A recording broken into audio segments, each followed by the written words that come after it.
We've got some stuff to talk about here in franchising and your exciting brand that you've got.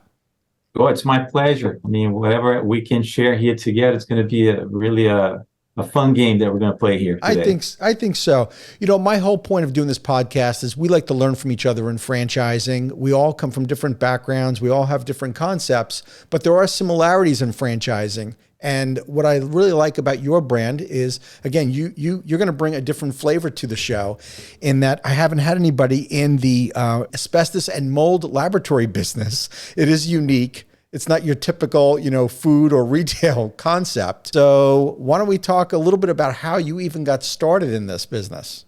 Well, yeah, I got that kind of comment always when I talk about the franchise business, when we are into trade shows and people come to me and say, "Hey, I never heard about asbestos and mold inspection, laboratory analysis. It seems like kind of hard to put this thing together." And funny enough, or interesting enough, the way we put together, I was a combination of two concepts. Okay. In one hand, we have the laboratory. We perform analysis for mold, asbestos, lead, and other components. And the franchise concept is the inspection side of it. The business started with my brother doing inspections. He was kind of a mom and shop inspector business. Interesting about this aspect of the story, he started working for the laboratory which we bought at the end of the process. He before even franchising, he asked for a raise working for a laboratory that usually to do in lesser level inspections. The core of the laboratory business was analysis at the time, and the laboratory hired my brother to do inspections, and he got certified, and he was conducting some inspections and laboratory work on the time that he wasn't doing inspections. At some point after 6 years working for this laboratory, he asked for a raise. It was not given, and he called me, and we are 10 years apart, so he always called me when he comes for advice or something like that. And he said, "I want to open a business. Would you, give me some guidance? Talk to me about this." I said, "I think you should now resign and open your own business." And he did. He resigned. At the time, I wasn't living in the U.S. He flew. We met. We had a long conversation. And he came up with the company named Bioterra Environmental Solutions. Okay. On his first year, he got 4 inspections done. A whopping 4? Yeah. So he called the next year, said, I'm going to go back to my job. I can't leave of 4 inspections. And I told him, you have to keep up. You have to keep hammering. It's going to come because, there are companies out there doing what you do in a higher level. Right. But you have that resilience. So he kept doing it. And at some point, after 2 years, 3 years doing by himself, he already was doing enough to say that, his company was really a business. Fast forward, I came to the U.S. My background is completely different from the environmental industry. Believe it or not, I'm an attorney. And I had like two decisions. Work with my brother just to, settle to move to a different country. Mm-hmm. And validate my license as an attorney. And that's what my first goal was. So soon enough, we're in a row doing field inspections, and we heard that a laboratory was listed for sale. And then we struck an offer. We bought the laboratory. I dropped the attorney career, and we put the laboratory and the franchise, not the franchise, but the inspection concept together. 1 year later, I decided to turn the inspection concept into a franchise. First, because I was obsessed with the idea of scaling. We didn't know how to scale, and watching a profit show. Marcus Lemonis, believe it or not, I was a fan of Shark Tank, right? The profit shows, and I saw one specific concept that Marcus Lemonis was dealing with, and I say, "Hey, I think we can franchise the inspection and have just one laboratory as a headquarters." Right. And provide the services for these inspectors. And this is how we did. So, and number two, I was franchisee before, in a concept that, brought me the experience and the idea. And after that, as an attorney, I used to consult franchise business in a lesser level. But I think everything came together and I decided to move on with the business into a franchise concept. That is so brilliant. So you had a background in franchising. Was it as a franchisor or franchisee? Well, first I was franchisee, Okay. in a concept, totally different from what we do. It was a tax credits for accountants and law firms. It was completely different. Right. It will connect very well with my law firm at the time. But, it gives you the franchise concept, how to deal with the franchisor and the relation established between franchisee and franchisor. Sure. Once I became an attorney, I started consulting some franchise business because I was a corporate attorney.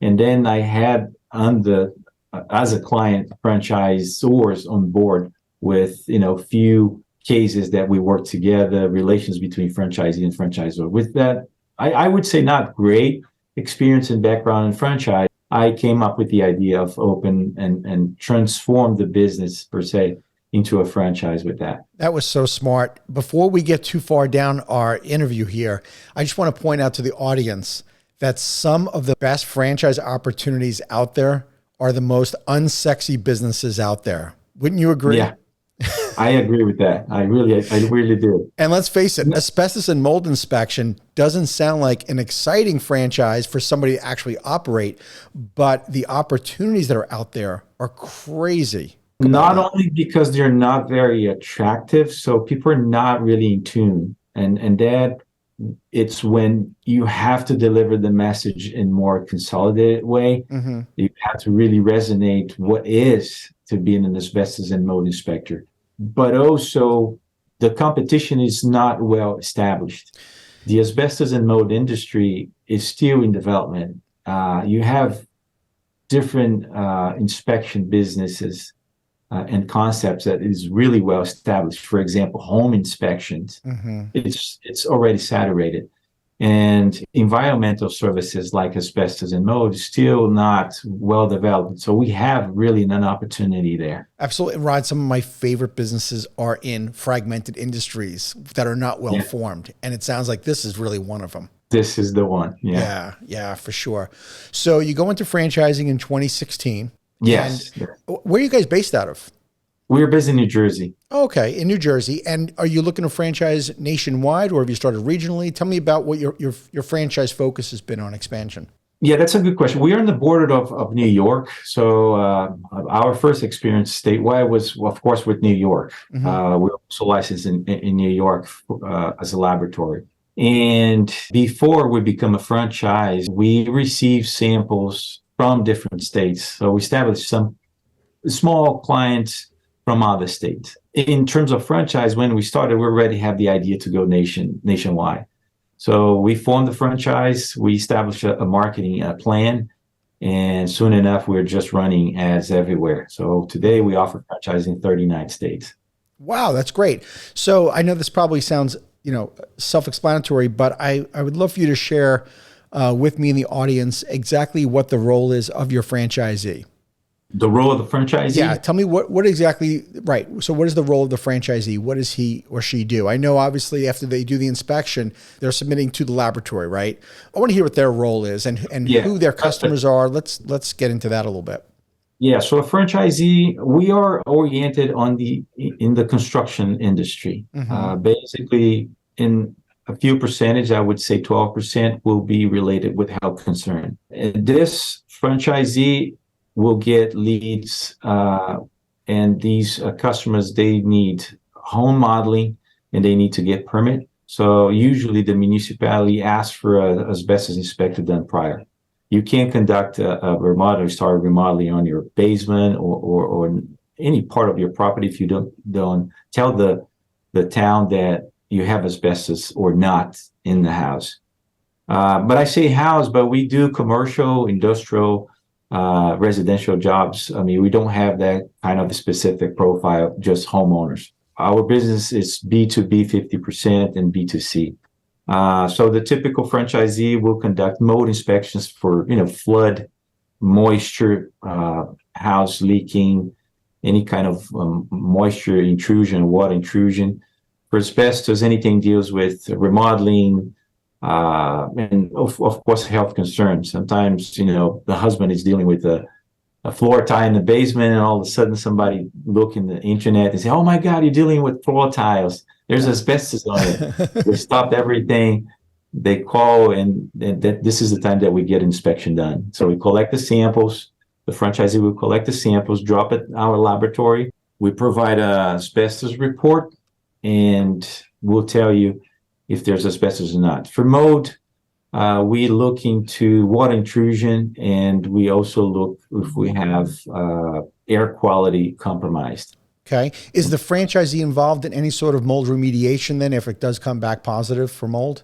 No, it's a conflict of interest doing both. Some states, they restrict, you can't conduct inspections and remediation at the same time. If you think for a moment, remediation companies, they want everything test positive so they can perform the job. Of course. No, that makes So sense. we stopped, and we give the scope of work for the restoration or remediation companies. Okay. We don't. But it's a synergy because we always refer to our client, 3 or 4 companies that can do the job for them, and they feel free to contact these companies. And we get return leads because these remediation companies, restoration companies, our regular target audience, they get phone calls looking for inspections as well. So it's a two-way road. We work referral leads for them, and they work referral leads for us as Sure. well. Thank you for tuning into the Emerging Franchise Brands podcast. For additional insights, guest applications, and to stay connected, visit us at efbpodcast.com. The Emerging Franchise Brands podcast is for entertainment purposes only, and the views expressed do not necessarily represent those of Emerging Franchise Brands, its host Frank Fiume, or Emerging Franchise Group LLC. Any discussed franchise or investment opportunity requires thorough investigation, obtaining proper disclosure documents, and expert consultation before making any investment decisions. The podcast and its host do not offer professional advice or endorsements, and they hold no responsibility for actions, representations, accuracy, or consequential damages related to the podcast content.